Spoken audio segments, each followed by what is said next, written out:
your clarity and authenticity. No cap. They cannot stop watching, analyzing, thinking, every move you make. You're not just someone in the room, you're a force, a storm, untouchable, unstoppable. Nah, hold up. Can they really handle it? Can they even comprehend the rare energy you bring?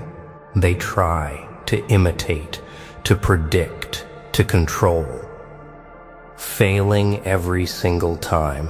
And that's why you are the one setting the rules. You are untouchable. Oh yeah, let me tell you something real. This video, it's about the raw truth behind your rare qualities, the clarity that slices through chaos, and the authenticity that no mask can touch. Trust me, by the end, you will see exactly why they're obsessed, and it will blow your mind.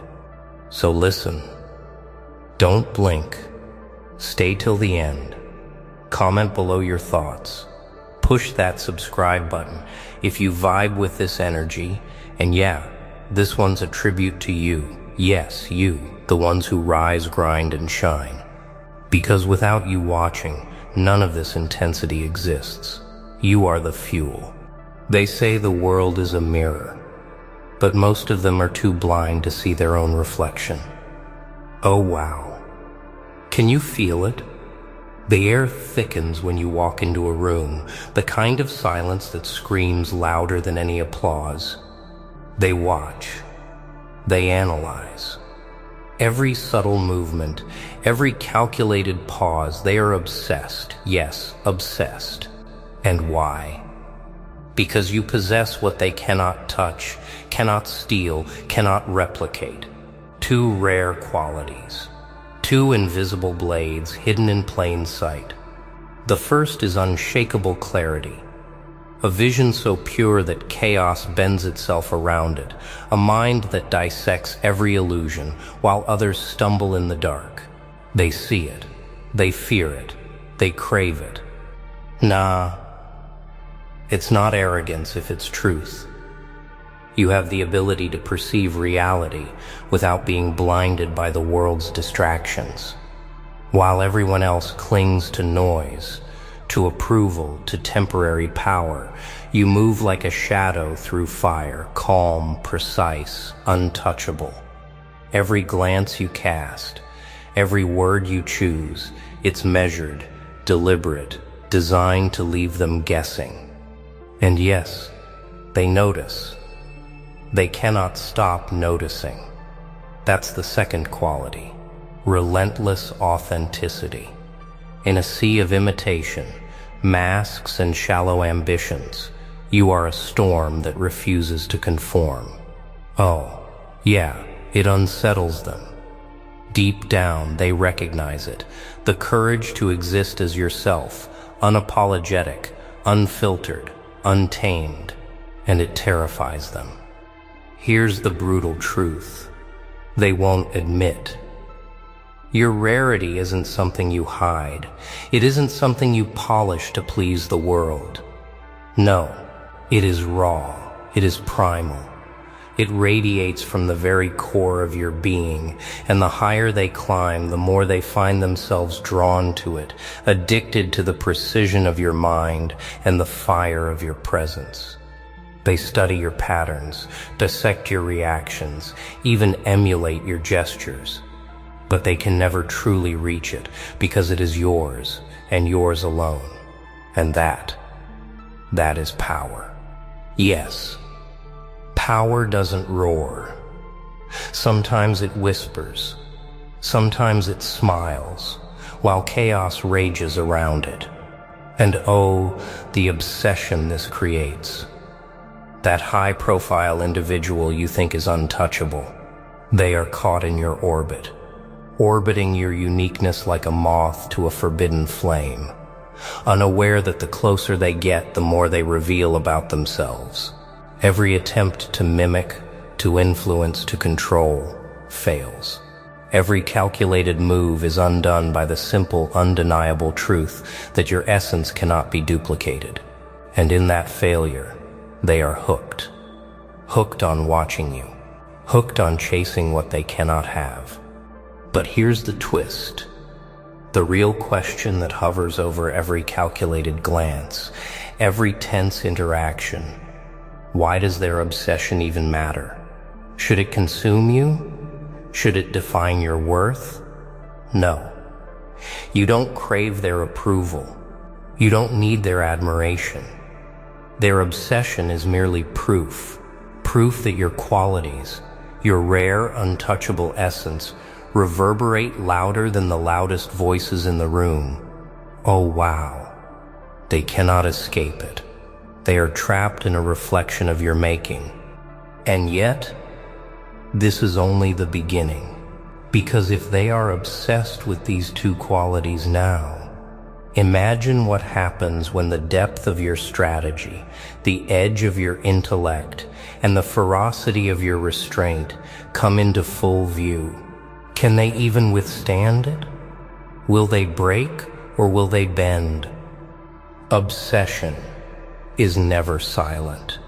It shouts in shadows, in stolen glances, in the trembling of a hand that tries to hide itself. Oh yeah, they are watching. Every calculated step you take, every word you allow to slip, it's recorded in their mind, replayed like a relentless echo that won't fade. And the intensity grows. It's not admiration, it's not respect, it's fixation. A high-profile mind, trained in control and precision, caught in the gravity of your clarity and authenticity, unable to look away, unable to breathe without measuring your influence.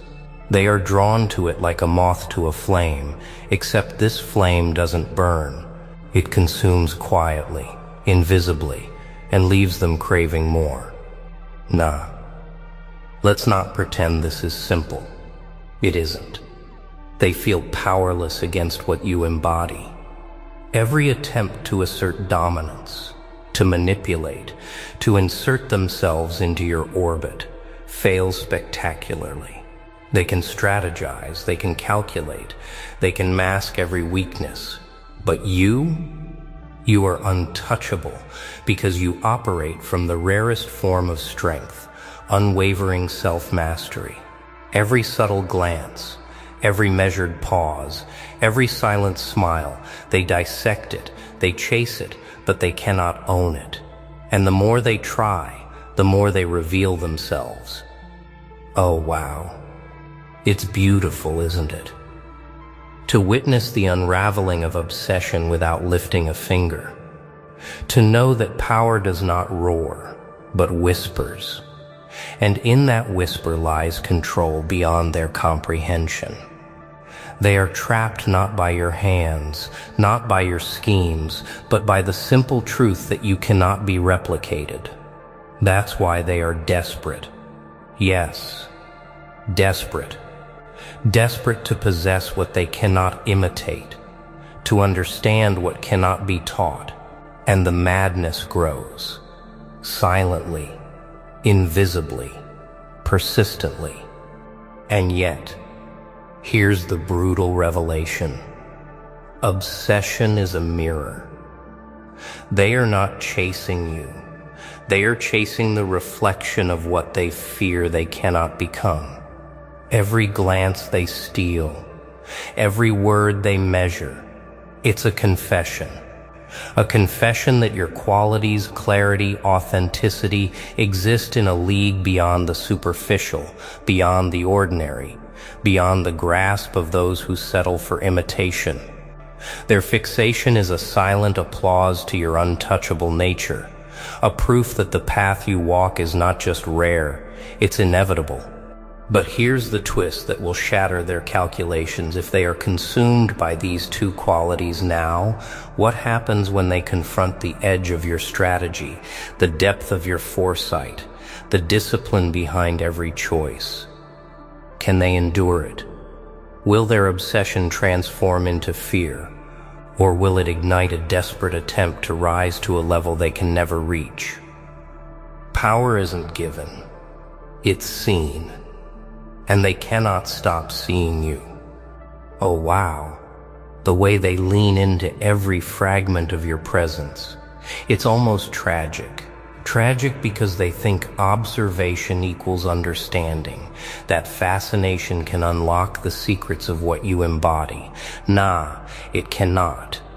They can measure, calculate, imitate gestures, mimic tone, but the essence, the rare alignment of clarity and authenticity remains untouchable, beyond their reach. And that, my friend, is what drives them insane in the quietest way possible. Yeah, every move they make, every strategy they craft, it's a reaction, not an action. They are compelled by forces they cannot name, unable to resist the gravitational pull of your mind, your precision, your unwavering truth. You are the calm in a storm of chaos, the light slicing through the fog of their obsession, yet they cannot step away. The closer they try, the more exposed they become.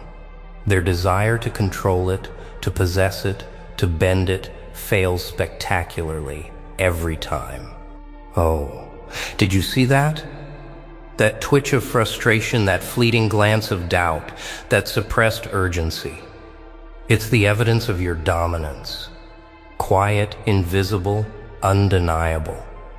And yet you do nothing to provoke it. Nothing to escalate it. You let it unfold naturally, a slow-burning fire fueled by their own compulsion. They are intoxicated by it, trapped in a cycle they cannot escape. And the irony? The more they obsess, the more you rise, untouched by their scrutiny, untarnished by their projections, untouchable. But here's the razor-sharp truth. Obsession is not weakness. It is a mirror of their desire for transformation, a reflection of what they secretly wish they possessed. Every stolen glance, every whispered speculation, every desperate attempt to imitate your qualities, it's not about you. It's about their inability to confront their own limitations. And in that, you are both the challenge and the revelation, the standard they cannot reach, the measure of what they lack. And now, the stakes are rising. If they are desperate over these two rare qualities today, what happens when the full scope of your discipline, foresight, and strategic calm is revealed? Will their obsession evolve into awe, fear, or a reckless attempt to ascend to a level they cannot attain? Can they endure the full weight of your presence, the depth of your mind, the unstoppable rhythm of your authenticity? Some forces cannot be touched, only felt, measured, feared. Oh, do you feel it? That creeping tension that coils around every attempt they make to understand you. They thought they were observing, analyzing, controlling. But now the weight of your presence hits them like a tide they cannot escape. Every glance they steal, every thought they obsess over. It sharpens the edges of their own inadequacy. And yeah, it terrifies them. Not because they are weak, but because they are facing something untouchable, something pure, something aligned so perfectly that resistance is futile. Nah, don't mistake their fear for respect. They are obsessed because they recognize power that cannot be learned, strength that cannot be mimicked, and vision that cannot be diluted. They see your clarity, that rare ability to cut through confusion, to dissect reality with precision. They see your authenticity, that relentless refusal to conform or compromise, and the combination? Unstoppable. In every room they enter, every conversation they witness, every interaction you allow, they are caught, captive. And the more they try to control the narrative, the more it slips through their fingers. Oh wow, the irony is exquisite. Their obsession grows with every failed attempt to touch what cannot be touched. Their strategies crumble in the face of a calm they cannot unsettle. They measure every pause, analyze every reaction, anticipate every move, but you are already 10 steps ahead, silent, unshakable, invisible in the way that matters most. And yet, they do not notice the strategy. They only feel its effect. That's the beauty. That's the danger. Every flicker of doubt in their mind, every tremor in their composure is proof of what they cannot possess. They are ensnared, not by force, but by inevitability. The more they chase, the deeper they fall into the gravity of your being.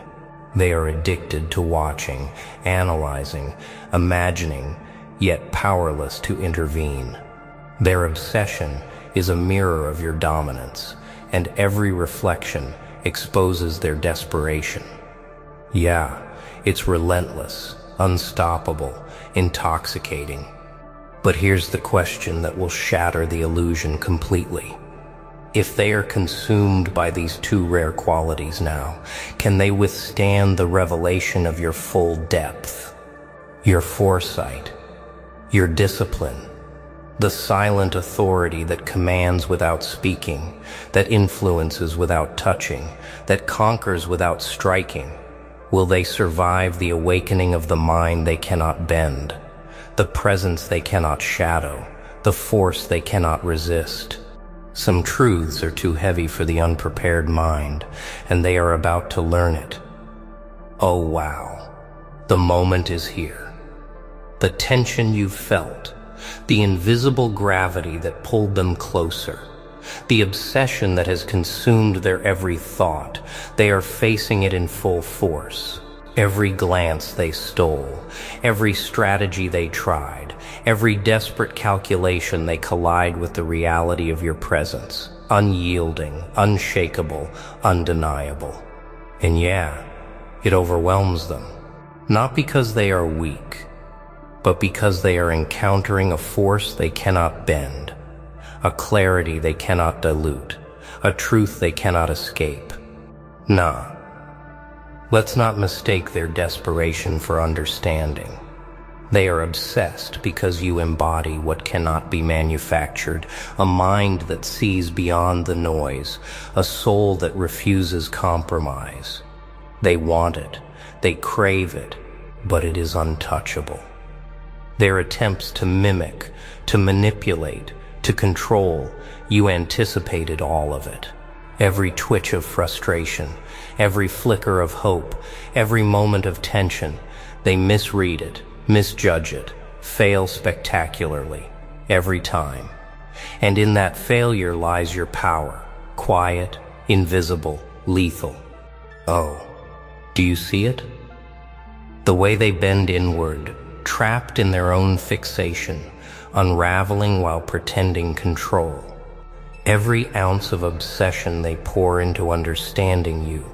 They feed your rise, your clarity, your authenticity. You do not chase. You do not provoke. You simply exist, and the force of your essence does the rest. They are consumed by a fire they cannot touch, a brilliance they cannot dim, a presence they cannot claim. And yeah, it's intoxicating. They are powerless against it, and that's exactly how it should be. Every step you take forward, every calculated pause, every silent observation, they mirror it, mimic it, but fail. Because these qualities, clarity and authenticity, cannot be copied, they cannot be learned. They exist in their purest form only in the one who refuses compromise, who walks with precision, who commands without shouting, who conquers without striking. Oh wow, it is both devastating and beautiful to watch. Their obsession transforms into awe, desperation into helpless fascination, and their fixation becomes proof that the rarest qualities always dominate, always captivate, always define the course of influence. And here's the final truth: they cannot escape. Obsession is powerless against mastery. It cannot manipulate it. It cannot possess it. It can only admire from a distance, tremble in its shadow, and recognize that some forces are not meant to be contained. Nah, they will try, they will strive, they will study, they will chase. But the force you carry, the clarity you wield, the authenticity you embody, it will never belong to them. Their obsession is a reflection of your inevitability, a confirmation that what they cannot grasp defines the very height they aspire to reach. And now, the question lingers in the silence they cannot break. Will they rise to meet it, or will they crumble beneath the weight of what they cannot touch? Either way, the answer has always been yours. Oh, wow. Can you feel that? The obsession, the tension, the undeniable power you hold, it's real. They watched, they analyzed, they tried to catch up, but you're untouchable, unstoppable, unmatched. And yeah, that's the truth you need to own today. Nah? Don't let anyone tell you who you are, or what you can be, the clarity you carry, the authenticity you radiate.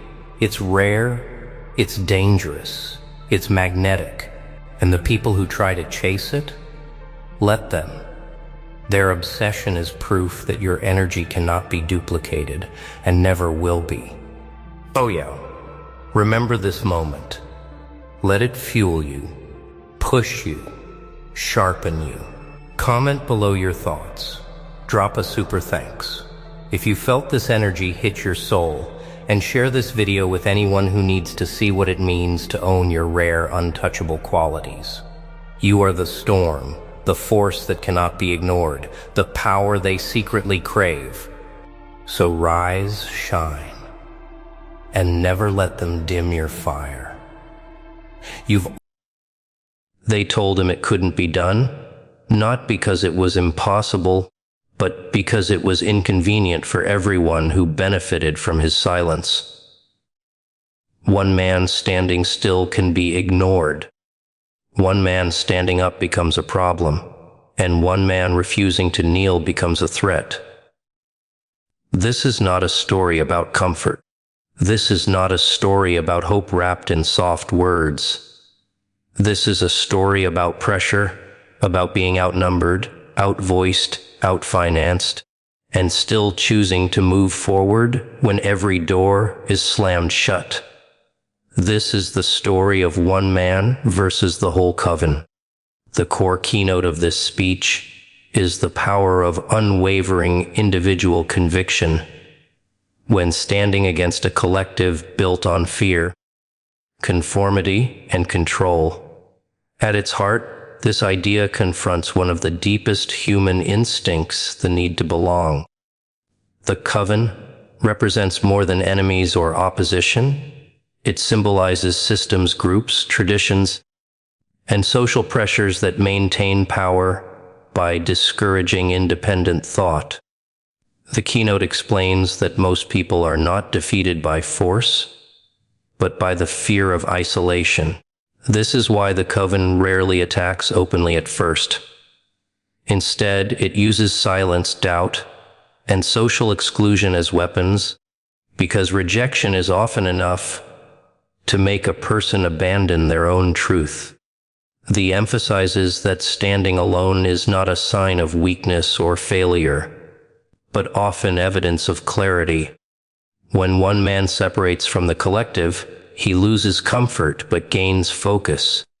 Without applause or validation, motives become pure. There is no performance, no pretending, only purpose. This solitude forces growth. It strips away dependency on approval and replaces it with self-reliance. The keynote argues that true strength is not loud or aggressive. It is quiet endurance. The ability to continue despite misunderstanding is what transforms an individual from vulnerable to unbreakable.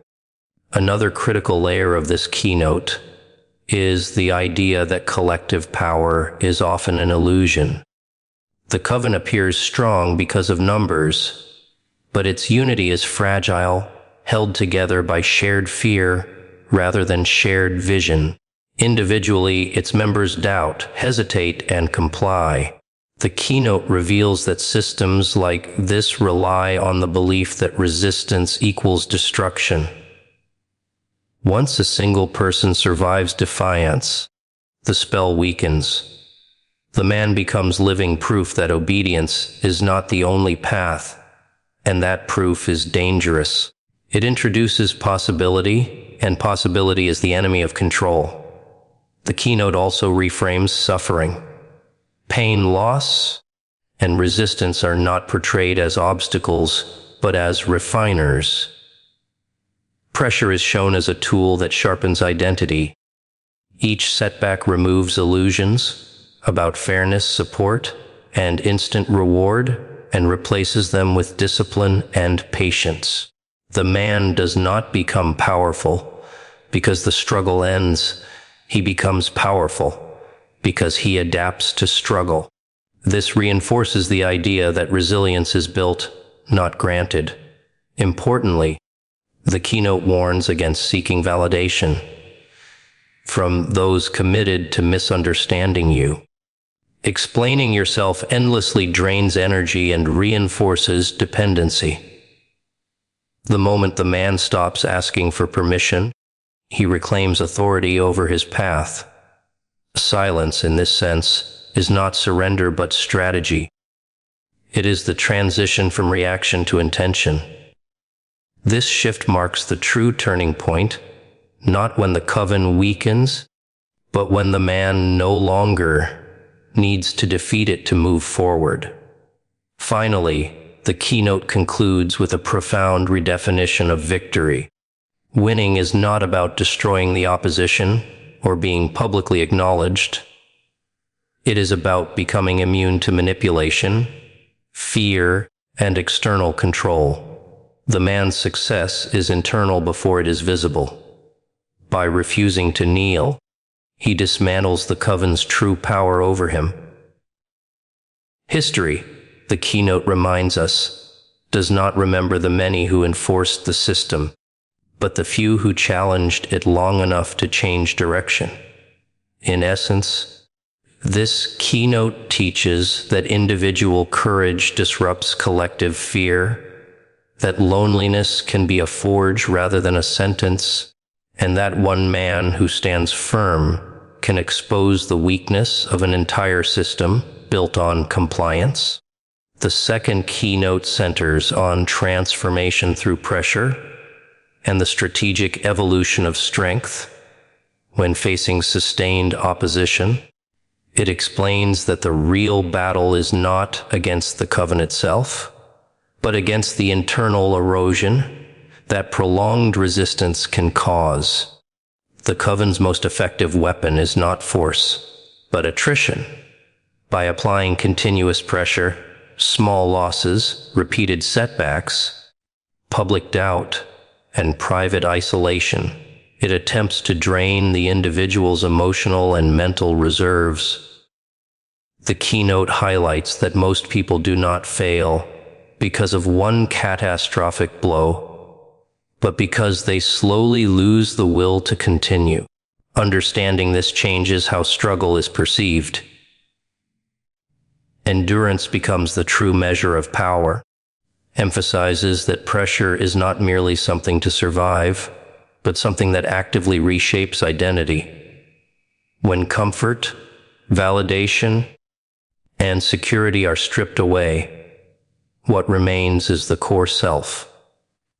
The man is forced to confront his motivations without illusion. He learns whether his purpose is strong enough to exist without applause. This process is painful, but it is also clarifying. The keynote explains that hardship acts as a filter, removing dependency on external approval and replacing it with internal discipline. Strength stops being emotional and becomes structural, built into habits, decisions, and long-term resolve. Another key aspect of this keynote is the shift from reaction to intention. At the beginning, the man responds emotionally to attacks, defending himself, explaining his motives, and attempting to be understood. This keeps him tied to the coven's narrative and drains his energy. The keynote explains that true growth begins when he stops engaging on their terms. Silence becomes a deliberate choice, not a sign of defeat. By refusing to react, he regains control over his time, focus, and direction. This is where strategy replaces survival. He also explores the importance of patience. The coven operates on immediacy. It wants quick compliance or quick collapse.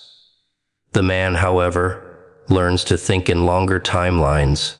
He stops measuring progress by instant wins and starts measuring it by durability. This long-term mindset allows him to absorb losses without internal collapse. Each setback becomes information rather than evidence of failure. The keynote shows that patience is not passive, it is active restraint guided by vision. As the man evolves, his methods change. He no longer tries to confront the coven head-on because he understands that fighting a system directly only strengthens it. Instead, he builds independently. He develops skills, resources, and alternatives that do not require approval. The keynote explains that quiet growth is often more threatening than open rebellion. While the coven focuses on defending existing structures, the man creates new ones. This shift in approach marks the moment when he stops being a target and starts becoming an uncontrollable variable. He also reveals how sustained resilience destabilizes collective fear. The coven's unity begins to weaken, not because it is attacked, but because it is exposed. When the man continues without collapsing, the myth of inevitable failure dissolves. Doubt spreads among those who once enforced conformity. Some begin to question, others withdraw, and a few quietly follow new paths. The keynote makes it clear that influence does not require dominance. It requires example. Ultimately, the second keynote defines victory as evolution rather than confrontation. The man does not defeat the coven by overpowering it, but by outgrowing it. His greatest achievement is not external success, but internal sovereignty. He becomes someone who cannot be controlled by fear, approval, or intimidation. This keynote reinforces the idea that pressure, when endured with intention, does not destroy identity, it forges it. Through patience, discipline, and strategic silence, one man transforms adversity into autonomy, proving that sustained inner strength is the most disruptive force of all. Focuses on the redefinition of power and victory, challenging the common belief that winning means defeating or destroying the opposition. In this narrative, true power is not measured by dominance, recognition, or public validation, but by independence from external control. The coven's influence exists only as long as it can dictate behavior through fear, approval, or punishment.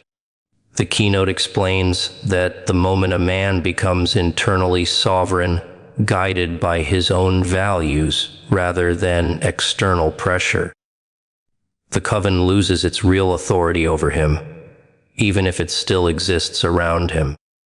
This keynote highlights the critical realization that external battles are often distractions from internal freedom. Many people exhaust themselves trying to prove their worth to systems that are designed to deny it. The man initially believes that success will come from being acknowledged, understood, or vindicated. Over time, he realizes that these outcomes are irrelevant to his mission. The coven does not need to be convinced or corrected. It needs to be rendered irrelevant. This shift in perspective changes how energy is spent. Instead of fighting for recognition, the man invests in self-mastery. Another important dimension of this keynote is the understanding that history and impact are shaped by consistency, not spectacle. Loud victories fade quickly, but quiet progress compounds. The keynote explains that the man's growth is incremental and often invisible, which makes it more durable. He no longer seeks dramatic confrontations or emotional triumphs. His actions are guided by long-term alignment rather than short-term satisfaction. This steady momentum is what ultimately reshapes the environment around him, even without direct conflict. Explores the psychological liberation that comes from releasing the need to be liked or accepted. Approval is one of the most powerful tools of control, and the coven uses it selectively to reward obedience. When the man no longer craves it, manipulation loses its grip. This freedom allows him to make decisions based on truth rather than consequence. The keynote emphasizes that this is not rebellion for rebellion's sake, it is clarity. The man is not driven by anger toward the coven, but by commitment to his own path. As the man evolves, the definition of success becomes deeply personal. Success is waking up without resentment. Success is moving forward without fear of judgment. Success is knowing that no amount of pressure can force him to betray his principles. The keynote explains that this internal alignment creates an unshakable foundation. External circumstances may fluctuate, but the man's direction remains stable. This stability is what makes him unpredictable to systems that rely on emotional reaction and dependence. The keynote further explains that when one individual reaches this level of independence, it subtly alters the collective dynamic. Others may not openly follow, but they notice. They observe the calm, the resilience, and the absence of desperation. This quiet example becomes more influential than confrontation. The coven's power diminishes not through attack, but through exposure. Its methods appear increasingly desperate when they no longer provoke fear or submission. The man's existence becomes a mirror, reflecting the system's limitations. In its conclusion, the third keynote asserts that the ultimate victory is becoming untouchable in spirit. The coven can still criticize, exclude, or obstruct, but it cannot command obedience from someone who has already accepted solitude and consequence. The man's refusal to kneel is not an act of defiance, but an expression of self-respect. By redefining power as inner autonomy and victory as self-alignment, this keynote delivers its strongest message. When a man masters himself, no collective, no matter how large, can truly own him. The fourth keynote focuses on the ripple effect of individual defiance and how one man's refusal to submit alters reality beyond his own life. It explains that influence does not begin with followers, platforms, or authority, but with example. The coven maintains control by convincing people that resistance is rare, dangerous, and futile.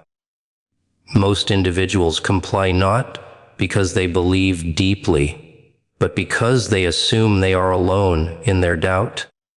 When one man stands firm and survives, he silently disproves this belief. His endurance introduces a new possibility into the environment, and possibility is far more disruptive than confrontation. Emphasizes that change rarely happens in the moment of defiance. It unfolds afterward, slowly and quietly. The man does not immediately inspire rebellion or mass support. Instead, his actions plant seeds in minds that were already questioning but lacked courage. The keynote explains that courage is often dormant, not absent. Seeing someone endure consequences without collapsing awakens this dormant courage in others. They may never openly credit him, but their internal alignment begins to shift. The system weakens, not because it is attacked directly, but because belief in its inevitability erodes. Another critical insight of this keynote is that the coven underestimates the power of psychological permission. When one man refuses to kneel, he gives others unconscious permission to imagine alternative paths. This does not require speeches or persuasion. It happens through observation. People start realizing that compliance is a choice, not a law of nature.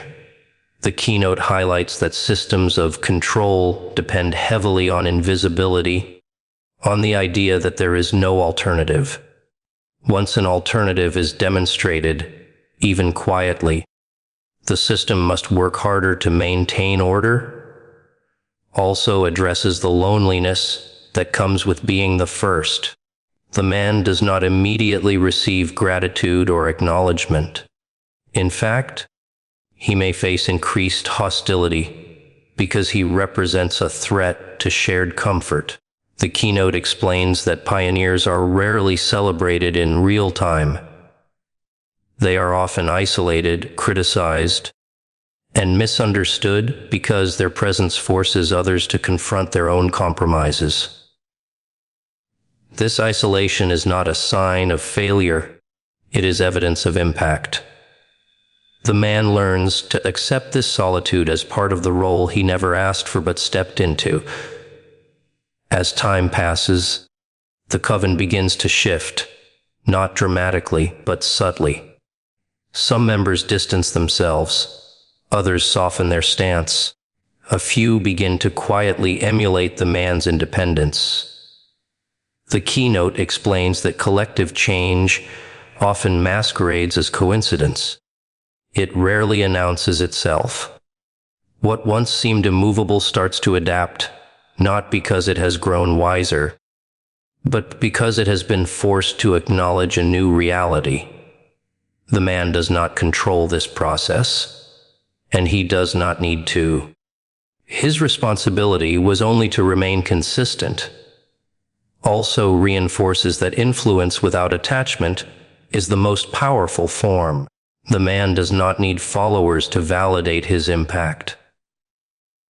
By refusing to seek credit or recognition, his influence remains pure and sustainable. He does not become another authority figure demanding obedience. Instead, he embodies freedom. This distinction is critical. The keynote warns that those who overthrow systems often become new versions of what they opposed. The man avoids this trap by staying rooted in self, mastery rather than dominance. In its final reflection, the fourth keynote asserts that one man's courage can outlive him. Systems change, people move on, and names fade, but the permission to stand remains. The coven may continue in some form, but it is never the same after someone refuses to kneel. The man's greatest contribution is not victory, recognition, or legacy. It is disruption of fear. By standing alone when it mattered, he alters the invisible rules that govern behavior. This keynote ultimately teaches that individual integrity is not just a personal triumph. It is a silent force that reshapes the collective future. The centers on the concept of mastery over fear and the deliberate choice to act despite overwhelming odds. It emphasizes that the true confrontation is never external, but internal. The coven represents the world's pressure, judgment, and resistance, but these forces only have power if they dictate your thoughts, emotions, and actions. The keynote explains that one man standing against the coven experiences fear not as a distant threat, but as an intimate companion, whispering doubt, magnifying risk, and tempting surrender. Mastery, therefore, begins with recognizing fear as inevitable and choosing action anyway. This mindset transforms vulnerability into strength, because courage is not the absence of fear, but the ability to move forward in spite of it. Highlights that fear is compounded when isolation intersects with opposition. The coven thrives on making the individual feel alone, marginalized, and expendable. Most people succumb because isolation intensifies fear, creating the illusion that resistance is futile. The man, however, learns that solitude is not a weakness but a crucible. Alone, he is forced to confront his own limitations and confront the truth about his purpose. This confrontation refines his resolve, making him less dependent on external reinforcement. The keynote emphasizes that independence of spirit is cultivated in these moments of isolation, where the stakes feel highest and the world seems silent against you. Another crucial aspect of this keynote is the deliberate choice to act without guarantees. The coven may outnumber, out-influence, or out-resource the individual, yet the keynote teaches that inaction is the greatest surrender. Waiting for certainty, validation, or favorable conditions only strengthens the system of control. The man realizes that his impact does not depend on immediate success or recognition. Acting with integrity, even when results are uncertain, accumulates momentum over time. The keynote underscores that the small, consistent choices to act with purpose erode the foundations of the coven more effectively than any overt confrontation could. Also explores the transformative power of patience combined with persistence. Immediate victories are rare. Sustained endurance is what reshapes both character and environment. The man's repeated choices to confront fear and maintain his path, despite exhaustion or doubt, gradually weaken the psychological hold of the coven. Persistence converts resistance into inevitability. The keynote illustrates that slow, unwavering action carries more weight than dramatic gestures. It is not the loudest voice that changes the world, but the one that refuses to be silenced, step by step, day by day. The importance of redefining what it means to win. Victory is not measured in applause, conquest, or public validation. It is measured by consistency, self-sovereignty, and the refusal to compromise core values. By mastering fear and acting despite it, the man achieves autonomy, the most profound form of power. The coven can still attempt to intimidate, isolate, or manipulate, but the man is no longer vulnerable to these tactics. The keynote teaches that the real battlefield is inside the mind, and winning there changes the entire dynamic outside it. Finally, the keynote emphasizes that mastery over fear creates ripple effects that extend far beyond the individual. Others observe resilience, whether consciously or unconsciously, and begin to reconsider their own compliance. The coven's influence diminishes, not because it has been confronted head-on, but because its ability to intimidate has been neutralized. The man's courage is contagious, though he does not seek followers. It exists as a quiet, powerful example that others may one day follow. In essence, the keynote asserts that true power lies in fearlessness paired with deliberate action, and that one man who masters both can transform not only himself, but the entire environment that once sought to suppress him. Focuses on the inevitability of legacy through resilience and the idea that one man's actions, grounded in unwavering conviction, ripple far beyond immediate circumstances. It underscores that true influence is not defined by public recognition or material victory, but by the enduring mark left on systems, minds, and perceptions. When a man stands against a coven, a collective designed to maintain conformity through fear and control, he may not see the immediate results of his defiance. The keynote explains that this delay does not diminish the significance of his actions. Rather, it magnifies their depth. Legacy is forged in the persistence of principle, the refusal to yield, and the demonstration that autonomy is possible even under extreme opposition. Emphasizes that resilience is the central mechanism through which one builds a legacy. Resistance alone, when reactive or sporadic, produces noise, not influence. The man's survival and consistent adherence to his purpose, despite relentless attacks, creates a template for others. The keynote explains that enduring opposition without compromise signals that systems built on fear are not invincible.